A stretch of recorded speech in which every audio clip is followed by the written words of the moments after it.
A partir de este momento, los invitamos a formar parte de esta mesa donde se componen y descomponen los problemas del país.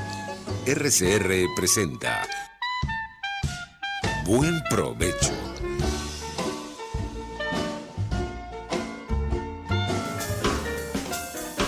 Justicia, con la magistrada emérita del Tribunal Supremo de Justicia, Blanca Rosa Mármol de León.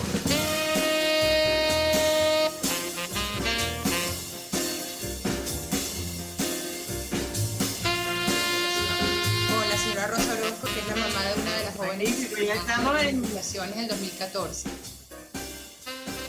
Estamos empezando aquí ya la programación. Estoy con la doctora Marta Tineo. Les saludo como siempre en el programa de RCR. Buen provecho. Les habla Blanca Rosa Mármol de León. Y bueno, nuestros asuntos siempre tienen que ver aquí con la justicia, ¿verdad? En esta oportunidad, bueno, como siempre les recuerdo que tenemos en la Dirección General a Jaime Nestares, en la Gerencia de Producción a Catherine Manzano, en la producción a Génesis Rodríguez y en los controles a Gregorio González. Bueno, hoy es un día en que, como siempre, vamos a hablar de nuestros derechos y de ejercer nuestros derechos, porque los derechos están ahí para ser ejercidos. Y nosotros estamos aquí empeñados en que la audiencia sepa siempre cuál es el camino correcto, qué es lo que debe suceder y lo que no debe suceder. Querida Marta, te damos la bienvenida. Marta Tineo estuvo con nosotros en la Sala Penal del Tribunal Supremo de Justicia. Estábamos comentando cuando empezó el programa. Ella es abogada, por supuesto, indispensable para haber llegado allí. Es de la UCB, es especialista en criminalística y sistemas de justicia y es cofundadora y coordinadora general de Justicia, Encuentro y Perdón. Un nombre para mí difícil de manejar, sobre todo la última parte. El perdón, no le quiero decir a nuestros oyentes que no haya perdón, doctora. Usted me comprende, pero sí yo pienso que el resarcimiento es importante, ¿verdad? Que está en la ecuación. Entonces vi también, doctora, que ustedes tienen un museo hablando de lo que estoy diciendo, de la memoria y la represión. Pero son muchos los temas y muchas las aristas que tiene esta conversación. Empiezo por darle la bienvenida al programa de todo corazón, agradecerle que haya aceptado la invitación. Y yo había planteado como un primer tema o una primera aproximación en esta reunión de hoy de los venezolanos víctimas de la persecución política, ¿verdad? Y ustedes mismos dicen que hay un 94% de impunidad y un 100% de cadena de mando o máximo responsable. Y concretamente los militares presos políticos, o yo decía también, o presos políticos militares, porque desde ahí empieza la cuestión. Entonces, doctora, tiene la palabra. Yo preguntaría primero, ¿tenemos militares presos políticos o presos políticos militares? ¿Son estos militares políticos? Muchísimas gracias, magistrada. Para mí es un privilegio Adelante. poder conversar con usted. Pues le decía en privado y me permito hacerlo público, expresarle siempre mi más profundo respeto y admiración. Para mí siempre ha sido usted una de esas referencias extraordinarias. Así que muchísimas gracias. Bueno, sí, fundamos Justicia, Encuentro y Perdón. Es una organización que atiende casos de víctimas de ejecuciones extrajudiciales en contexto de manifestaciones pacíficas y casos de presos políticos, o como bien dice usted, militares presos por razones políticas, ¿no? Tratando de responder su pregunta, vale la pena mencionar que según los registros de nuestra organización, al día de hoy hay más de 310 presos políticos en Venezuela y más del 50% de ellos son militares. Apenas un 2% de ese universo de más de 310 son efectivamente dirigentes o activistas de partidos políticos. Es decir, que en Venezuela los presos políticos no son políticos en su mayoría, sino que son miembros o de las Fuerzas Armadas o miembros de la sociedad civil. Me refiero a estudiantes, trabajadores, obreros, amas de casa, personas que fueron involucradas en hechos cuya responsabilidad ni siquiera se ha establecido en los tribunales de la República en la gran mayoría. Es por eso que tenemos un registro de más del 56% de esos presos por razones políticas que están sin que se haya realizado un juicio o en medio de un juicio. Es decir, hablamos de personas que están cumpliendo una pena anticipada porque los delitos por los que son acusados ni siquiera se han establecido su responsabilidad en tribunales de la República. Y el poco menos del 50% que sí han sido condenados, pues sabemos que son juicios en su mayoría plagados de vicios al debido proceso, a todas las garantías procesales, pruebas falsas o manipuladas, y en algunos casos, incluso casos en los que ni siquiera hubo pruebas que sustentaran la responsabilidad de estas personas en la comisión de tales delitos y sin embargo han sido condenadas por tribunales de la República. Eso que acabas de referir, todo es de vital importancia, de verdad que uno no encuentra por dónde empezar. Nombraste las ejecuciones extrajudiciales que yo las había dejado afuera, que es algo terrible que aquí sucede.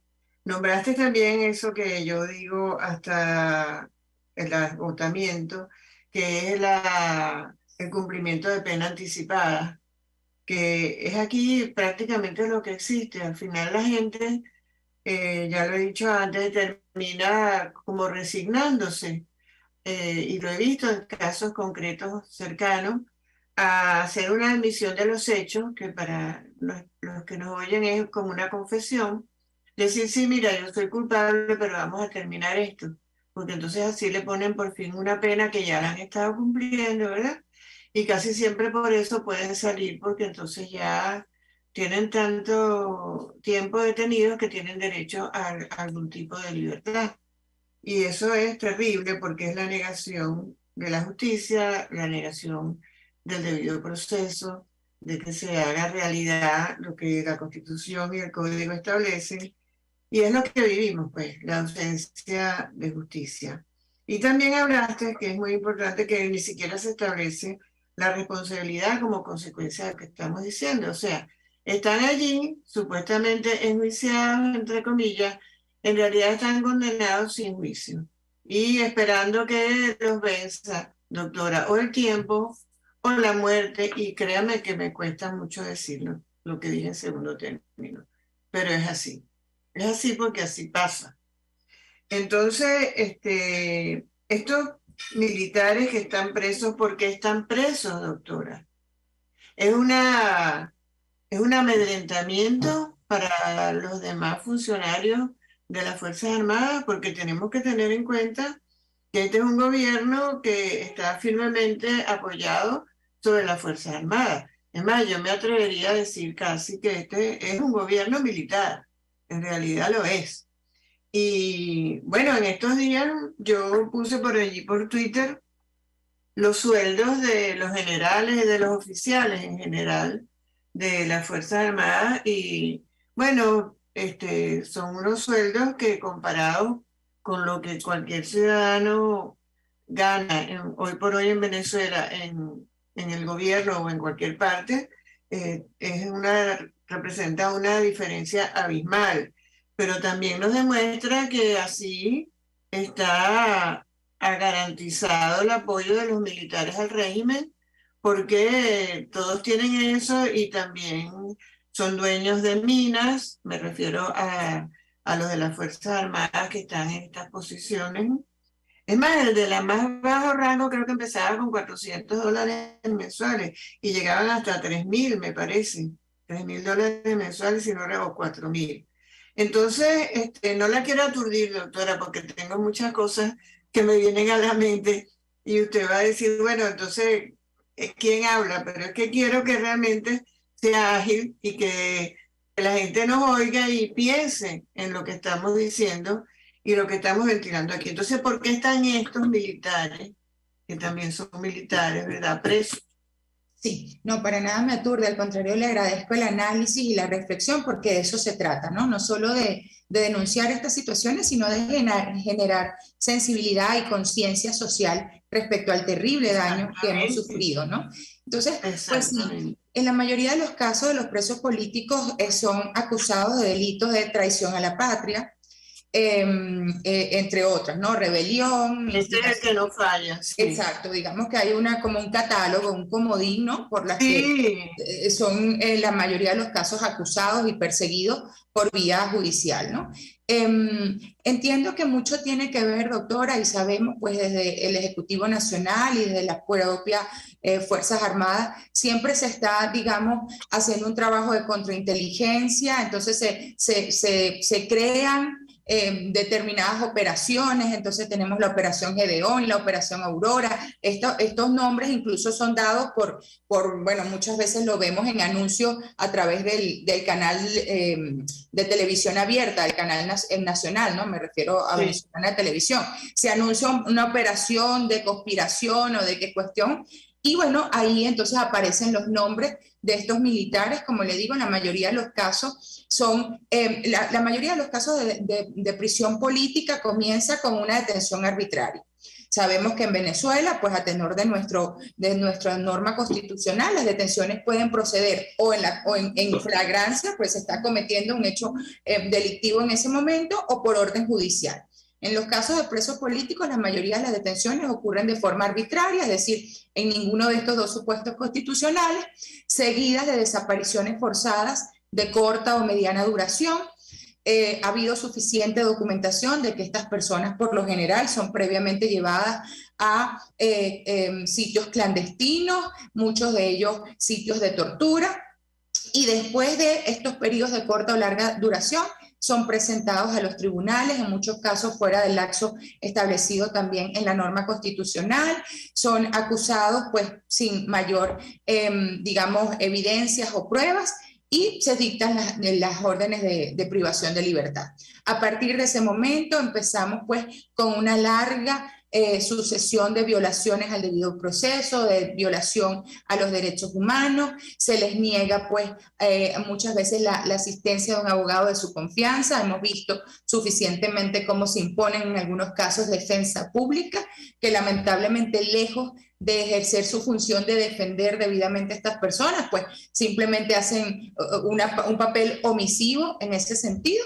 Y bueno, vemos personas que pueden estar 1, 2, 3 y hasta 5 años privados de libertad, ilegítimamente privados de libertad, y sin que siquiera se haya realizado juicio.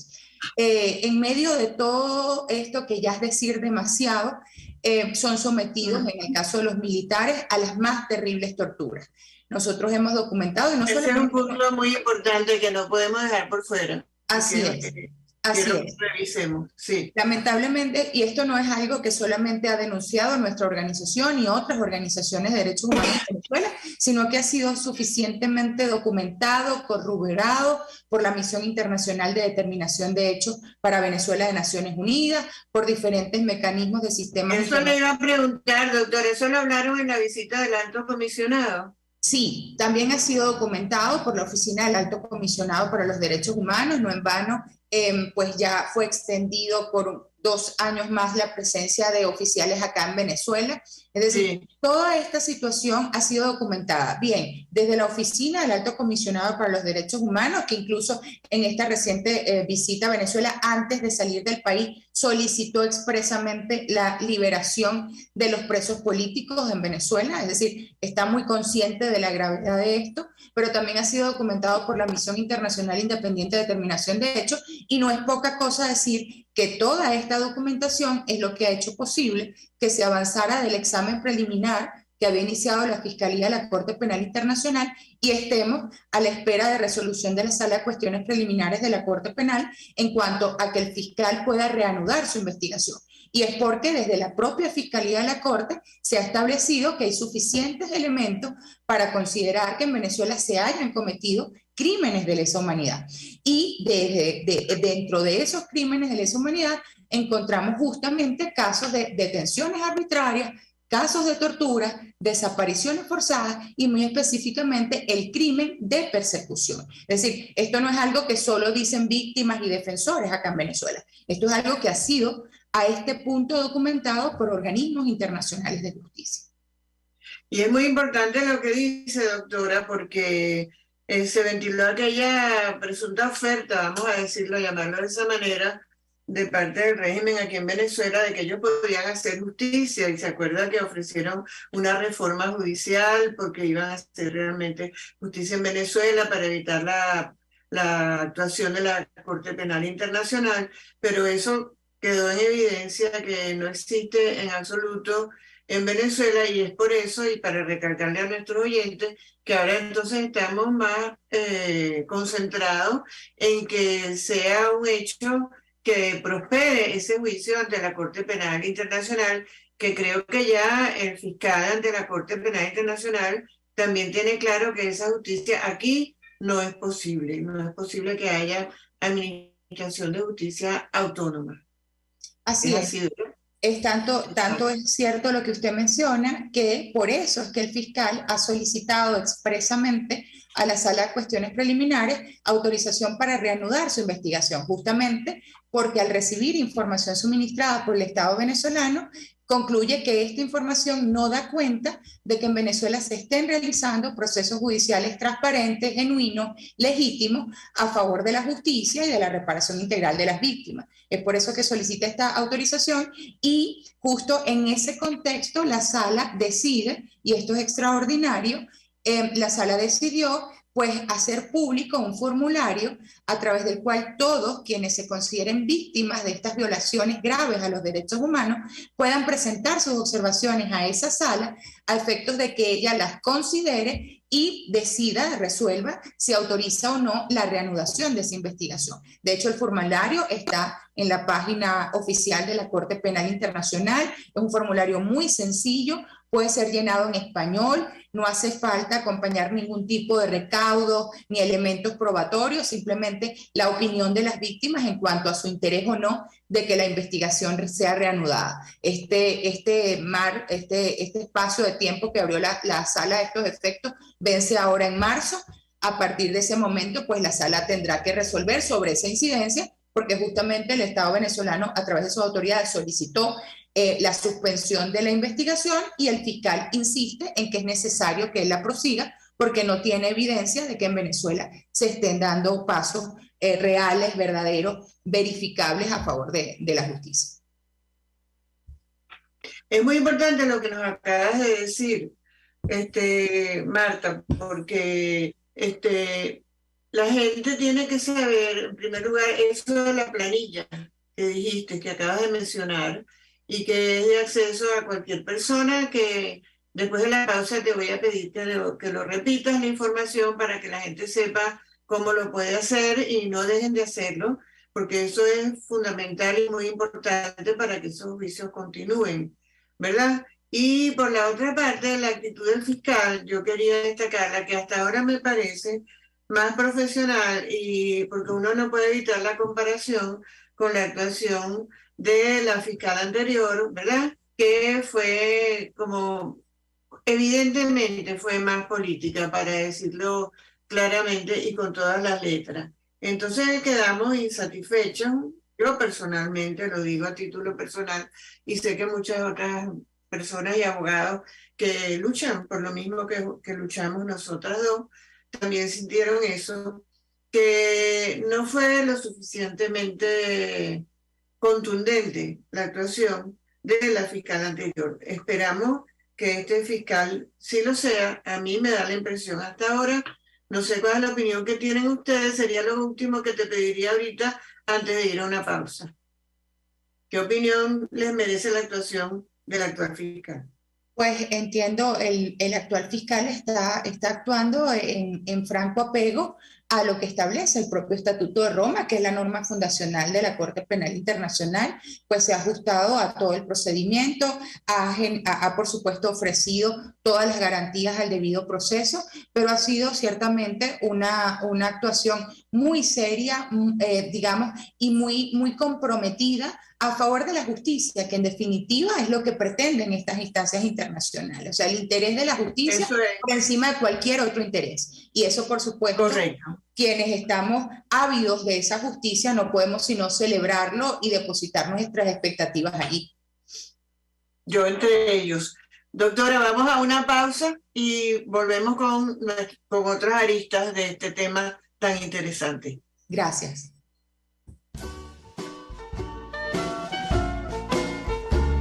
los grandes temas se debaten en la mesa.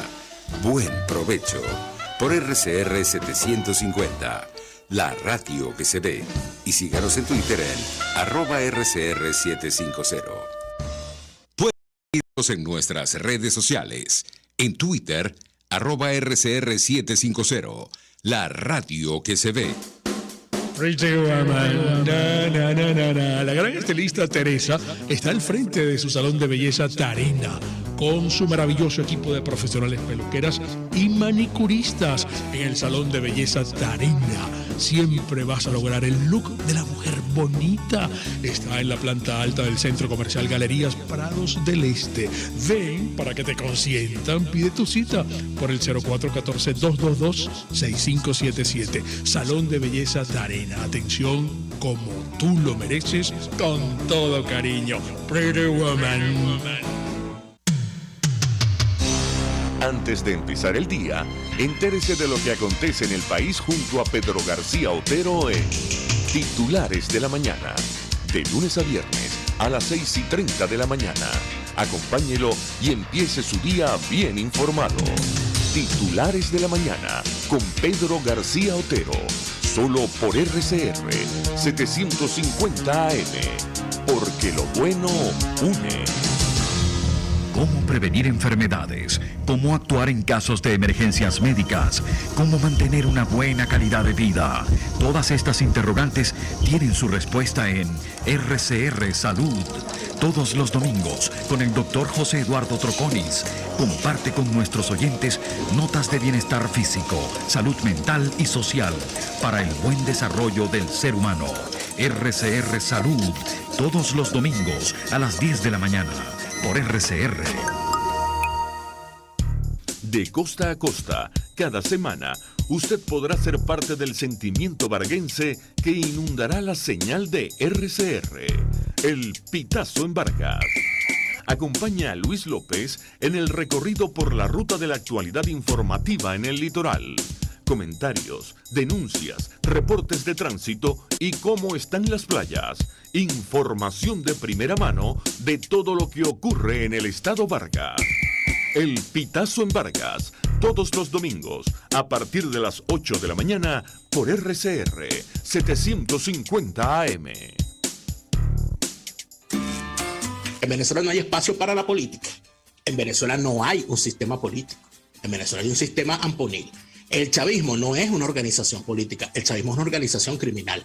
Y las organizaciones criminales, cuando se les va a combatir, lo que corresponde son acciones policiales y militares, no acciones políticas. Porque si usted asume que una organización criminal es una organización política y se sienta con ellos, estaríamos entonces hablando de que en Venezuela estamos viviendo lo que hubiese vivido Colombia si Pablo Escobar continúa en la política. Exactamente lo mismo. Los ampones disfrazados de políticos o con la política como coartada para hacer las barbaridades que hacen. Y lamentablemente eso es lo que estamos viendo. Y así nos va, de lunes a viernes a las 4 de la tarde. Radio Caracas Radio, porque lo bueno une. Pluralidad contigo, respeto contigo, responsabilidad contigo, libertad contigo. Estamos contigo y punto. De lunes a viernes a la 1 de la tarde. Contigo, solo por RCR 750 AM. Porque lo bueno une. RCR 750 AM. Porque lo bueno une.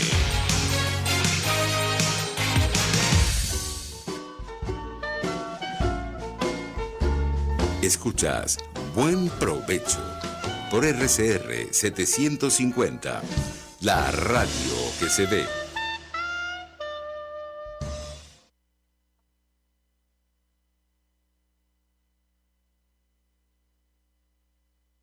Continuamos entonces.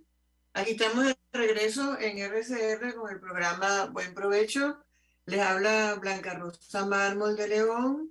Nuestra entrevistada, la doctora Marta Tineo, abogada de la UCB, especialista en criminalística y sistemas de justicia, cofundadora y coordinadora general de Justicia, Encuentro y Perdón, y muy activa en la defensa de los derechos de los presos políticos y también de los presos militares políticos o políticos militares.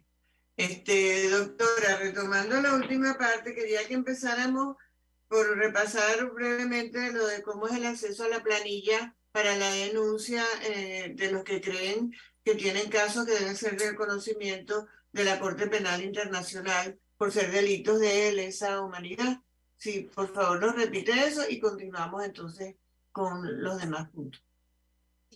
Como lo que mencionamos en el segmento anterior, está la Corte Penal Internacional en un momento en el cual la sala de cuestiones preliminares está por resolver si autoriza o no la reanudación de la investigación que ha iniciado el fiscal de la Corte respecto a presuntos crímenes de lesa humanidad cometidos en Venezuela desde al menos 2014.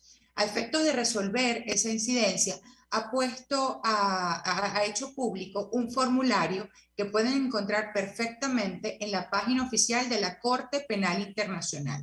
Este formulario fue hecho en español justamente para evitar cualquier tipo de barrera de lenguaje para las víctimas de Venezuela. Está allí, es un formulario muy sencillo en el que apenas se solicita la identificación de la persona, pues una narración general de los hechos y de los daños de los que les ha sido víctima y opinar si está de acuerdo o no, si desea o no que la Fiscalía de la Corte Penal reanude la investigación por la comisión de estos presuntos crímenes. Cualquier persona que se considere víctima de violaciones a los derechos humanos en Venezuela, me refiero a los familiares de quienes han sido asesinados en el contexto de manifestaciones pacíficas, ejecuciones extrajudiciales de manos de la FARC, lo cual ha sido suficientemente documentado por la Oficina del Alto Comisionado, privaciones ilegítimas de libertad por razones políticas, casos de tortura, ¿sí? Sí, cualquiera de torturas. Exactamente, casos de torturas, persecución, pues puede ingresar a esa planilla, registrar su caso, expresar si desea o no que la Fiscalía reanude la investigación y simplemente enviar. Está allí, como les digo, muy sencillo, no hace falta acompañar ningún tipo de soporte. Recordemos que ahora mismo no es un momento procesal en el que se haya que probar nada. Esto simplemente busca decidir si debe reanudarse o no la investigación que avanza el fiscal de la Corte Penal. Entonces, llenar la planilla sin necesidad de ningún soporte, sin necesidad de asistencia de abogado, lo puede hacer cualquier persona y enviar su opinión. Es sumamente importante, es una oportunidad privilegiada para las víctimas de violaciones graves a los derechos humanos en Venezuela que puedan hacer saber su opinión en este sentido, lo cual seguramente puede impulsar que dicha investigación sea finalmente reanudada.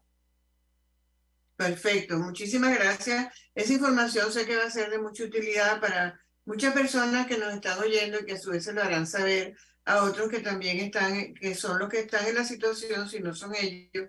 Yo personalmente tengo conocimiento de varios casos de una extrema injusticia de militares detenidos sin ninguna fórmula de juicio y sin ninguna demostración de culpabilidad. Doctora, yo tenía también una preocupación, son varias, ¿no? Pero la oficina que está en el país de las Naciones Unidas, ¿verdad? Para esta situación de la constatación de los hechos, en el acta que ellos firmaron cuando se reunieron, digamos, para que aquí permitieran su presencia en el país, ellos acordaron que eso fuera bajo la vigilancia del Estado. Entonces eso yo creo que ha hecho un poco más difícil que actúen de una manera que se vea y que la gente lo sienta. Uno en particular, nosotros como abogados, los ciudadanos también, que se hace esa investigación de los hechos, esa constatación de los hechos y que se hace del conocimiento de la Corte Penal Internacional. La idea sería, ¿verdad?, que no se concentraran tanto en la asistencia técnica, como he leído que pasa, sino más en la protección de los derechos humanos, ¿verdad? ¿Y cómo lograríamos eso? Tendríamos que pedir que se formalice la existencia de una oficina.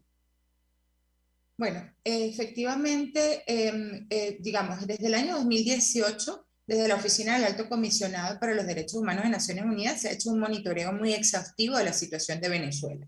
Y a partir de la presentación de informes ante el Consejo de Derechos Humanos de Naciones Unidas, fue que efectivamente se ordenó a esa oficina del Alto Comisionado que hiciera no solamente un seguimiento exhaustivo, sino que presentara periódicos reportes al Consejo para seguir monitoreando y conociendo, pues, qué era lo que estaba ocurriendo sobre esta terrible crisis de derechos humanos en nuestro país. Tanto este mecanismo ha sido de muchísima importancia que de una parte dio incluso soporte para que el Consejo estableciera la Misión Internacional de Determinación de Hechos para Venezuela y al mismo tiempo, pues la presencia permanente de la oficina acá en Venezuela a través de un acuerdo con el Ejecutivo Nacional. Ciertamente sabemos que los órganos del Sistema Universal de Naciones Unidas no tienen, digamos, ningún poder coercitivo, impositivo, o sea, no pueden simplemente entrar al país y hacer el trabajo sin previa autorización o acuerdo con el Ejecutivo Nacional. Entonces, claramente hay allí, digamos, una relación, podemos entenderla desde la diplomacia, en la que el Ejecutivo pues acepta la presencia de estos oficiales acá en el país y ellos pues por supuesto tienen un límite en su competencia. Entre las cuestiones que se establecieron para poder hacer su trabajo en Venezuela fue, bueno, sí mucho la asistencia técnica, la asesoría a instituciones del Estado, un poco para procurar mejorar o resolver la falta de institucionalidad que ocurre en todo el sistema venezolano a través de sugerencias, reportes, recomendaciones, incluso formación, transferencia de conocimientos a funcionarios de alto nivel del Estado, pero también tiene la capacidad, estos oficiales que están en terreno, de tener una comunicación directa con víctimas, de hacer monitoreo en terreno, hacer seguimiento a todo lo que está ocurriendo y esa información claramente es procesada, debidamente verificada y desde esa información el alto comisionado puede hacer esos informes periódicos a el Consejo de Derechos Humanos. Ahora en marzo va a haber un nuevo informe de actualización de parte del alto comisionado al Consejo. Nosotros tenemos pues expectativas en cuanto al contenido de ese nuevo informe, porque ciertamente en su reciente visita en Venezuela el alto comisionado pudo reunirse con las víctimas, lo cual me pareció extraordinario, escuchar de voz de las víctimas pues lo que están sufriendo acá en Venezuela y también con un número importante de defensores y activistas de derechos humanos. Entonces, estoy segura que toda esa información que recibió el alto comisionado en primera mano va a estar reflejada en su próximo informe. Muchas de las solicitudes que se le hicieron en su presencia era, bueno, más allá de seguir haciendo un diagnóstico o un balance de la situación, que ya sabemos es bastante dramática, lo que pedimos es que haga un seguimiento a las recomendaciones que se han hecho desde esa oficina a lo largo de los últimos años. O sea, el informe siempre tiene dos partes. Una parte, digamos, de demostrar cuál es la realidad y una segunda parte en la que desde esa oficina se hacen importantes recomendaciones. Lamentablemente, ninguna de esas recomendaciones que se han hecho a lo largo de estos años han sido acatadas por el gobierno nacional. Entonces, nosotros lo que esperamos en esta gestión del nuevo alto comisionado es que, bueno, sea muy, digamos, muy exhaustivo en verificar el cumplimiento o no de esas recomendaciones y en el caso de que evidenciara de nuevo que no se están acatando, pues efectivamente siga insistiendo en los mecanismos necesarios para poder cesar esta terrible crisis, porque si no nos quedamos en el puro reporte, en la narración de una tragedia y no pasa nada. Y evidentemente mientras pasa ese tiempo, hay personas que siguen muriendo, hay personas que siguen sufriendo las más terribles violaciones a los derechos humanos y el tiempo de las víctimas definitivamente no es el tiempo de la justicia y de los procesos internacionales. Entonces, lo que demandamos es, digamos, mayor contundencia en sus acciones. El alto comisionado decía que su visita tenía dos motivos fundamentales. Uno era solidaridad con las víctimas y otro era acciones ante el Ejecutivo Nacional. Por supuesto, agradecemos la solidaridad y, bueno, nos quedamos esperando cuáles serán esas acciones, ¿no? Sabemos que, de nuevo, siempre serán desde la recomendación, porque no tienen ninguna capacidad, digamos, de imponer darles recomendaciones, pero sí creemos que es importante entonces que se dé cuenta claramente de la inacción o de la omisión del Estado venezolano respecto a las víctimas. Exacto. Es muy importante todo lo que acabas de decir, como todo lo que hemos tenido en esta conversación, a la cual te agradezco mucho que hayas asistido. Y a mí me llaman, bueno, hay muchas cosas aquí que me llaman la atención. Bueno, como persona que ha estado todo el tiempo en el ámbito del área penal, y eso que acabas de decir, por ejemplo, del tiempo de las víctimas, es muy importante porque el tiempo de las víctimas no es realmente el tiempo que se llevan estos procesos, estas conversaciones, estos diagnósticos, y el tiempo pasa y la vida se va. Y se va literalmente, no se va solamente por el transcurso del tiempo, sino por las condiciones en que los presos que están por estas razones viven el tiempo que transcurre. Entonces, entiendo que sí tuvieron acceso víctimas y familiares de las víctimas a conversar con el alto comisionado. Entonces, yo quería volver a la situación concreta de los militares presos. Entonces, ellos generalmente están allí porque si yo entiendo bien, se les asigna una participación en actuaciones políticas, presumiblemente contra el gobierno, golpes de Estado generalmente, y siempre comienzan las imputaciones, como le digo yo, que son en avalancha, porque empiezan por traición a la patria, pero nunca son menos de 7 delitos, por decir algo, o 5. Es algo como que si... Es una falta de profesionalismo, además, y es una demostración del ensañamiento en esos pretendidos juicios desde el momento de la imputación. Entonces, estos militares que están presos han obtenido alguna mejora en sus condiciones de prisión, por ejemplo. ¿Se ha logrado que avancen algo los juicios? ¿O qué podemos decir no de todo, porque es muy difícil una afirmación generalizada, pero la mayoría están en una situación de violación de sus derechos constitucionales, o hay algunos casos que están en movimiento o empeora la situación? ¿Hay alguna diferencia con la presencia de esta oficina? Lamentablemente no. Magistrada, lamentablemente no.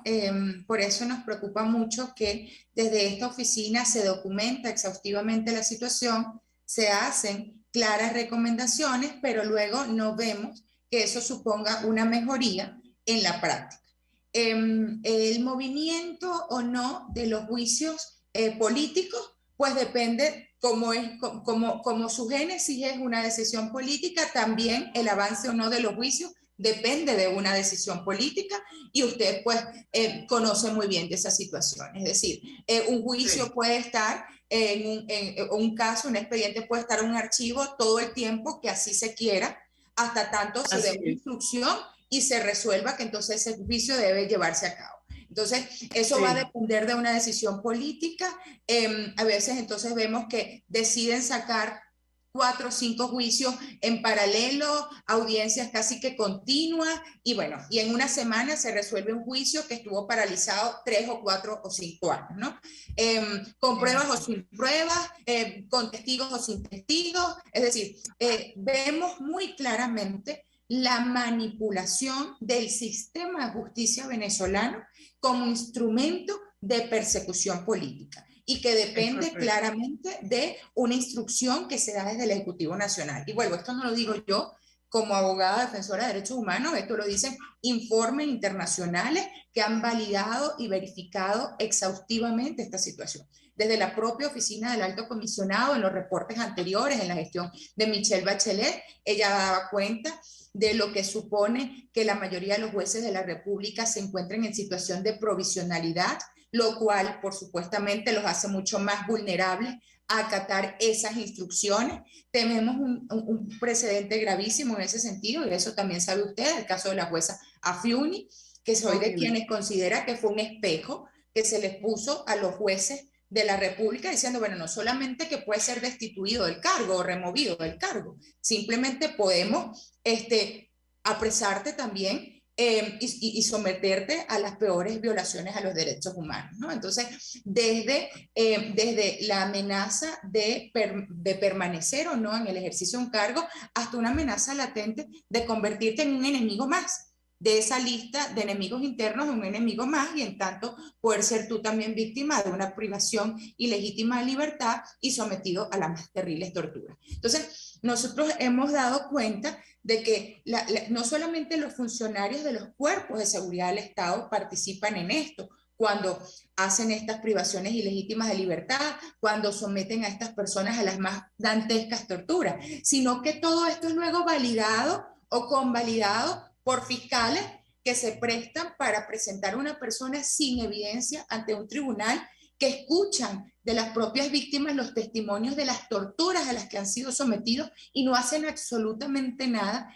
Y luego los jueces que también convalidan todo esto, que reciben en sus despachos a personas evidentemente torturadas y sin embargo, pues simplemente siguen la instrucción de dejarlas privadas de libertad y, como les digo, de movilizar o gestionar estos juicios dependiendo siempre de una instrucción, y se permiten incluso decirle a una audiencia, no, estamos esperando instrucciones, estamos esperando las instrucciones de arriba y bueno, pues habrá que ver quiénes son esos de arriba, ¿no? Entonces, pues, lamentablemente, todo esto está, como le digo, documentado, pero la situación no necesariamente mejora, ni siquiera porque se haga evidente ante las instancias internacionales de justicia.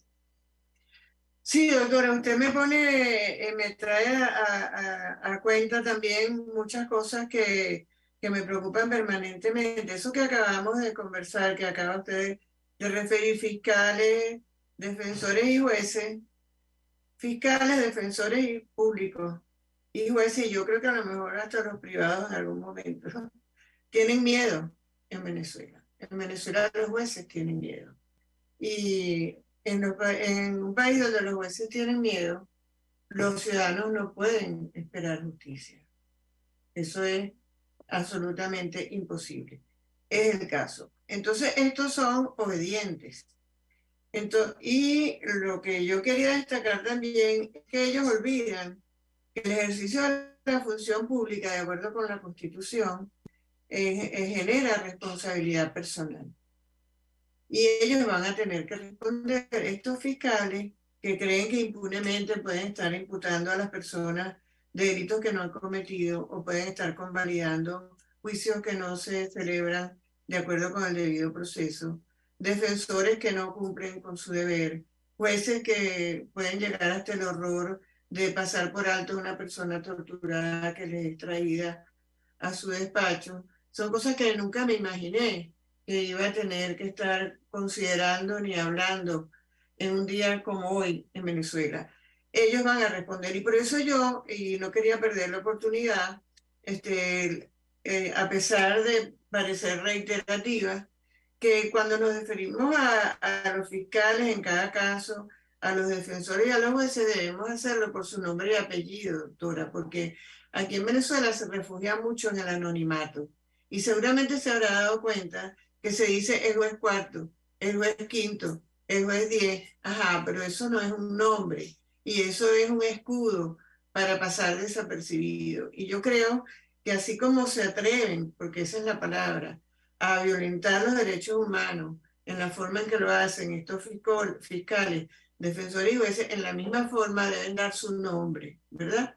Y también debe decirse a quién presuntamente le consultan, que es a los presidentes de los circuitos judiciales, que quiero aprovechar para decirle a quienes nos escuchan que están allí es para las cuestiones administrativas, no para dar órdenes de en qué sentido deban ir las decisiones. Ahora bien, como nos queda apenas, bueno, ya tenemos que despedirnos prácticamente, quiero darle la oportunidad para un último mensaje o algún último comentario, algo que se le haya quedado pendiente por decirnos el día de hoy, doctora Marta Tineo. Pues primero que nada agradecerle el espacio, magistrada. Para mí ha sido un honor poder conversar con usted. Para mí un placer inmenso. Y pues ponernos a la orden de toda su audiencia. Nos pueden acompañar, seguir en nuestras redes sociales, que son @JEPBZLA, que es Justicia, Encuentro y Perdón Venezuela, en nuestra página web, que es www.jetvenezuela.com, y pueden escribirnos a nuestro correo electrónico, que es jetvenezuela@gmail. En cualquiera de esas vías de contacto pueden encontrarnos, estamos a su orden para servirles, para acompañarles en todos sus procesos, no solamente en búsqueda de la justicia, sino también en la necesidad que tenemos de construcción de memoria. Y aquí termino, pues, como usted lo mencionó al inicio, hemos hecho grandes esfuerzos de nuevo, no solamente en el acompañamiento de las víctimas en procesos ante instancias internacionales en búsqueda de justicia, sino también en la necesaria construcción de memoria histórica, entendida esta pues como una forma de reparar integralmente a las víctimas, pero también de robustecer tejido social que en algún momento nos conduzca a que se establezcan garantías de no repetición. En nuestra página web está alojado el Museo de la Memoria y la Represión de Venezuela, y ahí pueden conocer la historia de todos los 330 venezolanos que han sido víctimas fatales de este patrón de persecución por razones políticas, y también pues el listado de presos políticos. Es importante que todos nos sensibilicemos respecto a este tema, porque como usted bien lo dice, en un país donde los jueces y fiscales tienen miedo, pues los ciudadanos no podemos sino también tenerlo. Y solo denunciando, visibilizando y acompañándonos, pues nos haremos un poco más fuertes para poder de alguna manera enfrentar este patrón de persecución. Es muy cierto, le damos de nuevo las gracias y seguramente nos reuniremos en otra oportunidad. Hasta la próxima, y me despido de la audiencia hasta el próximo martes por RCR. Justicia, con la magistrada emérita del Tribunal Supremo de Justicia, Blanca Rosa Mármol de León.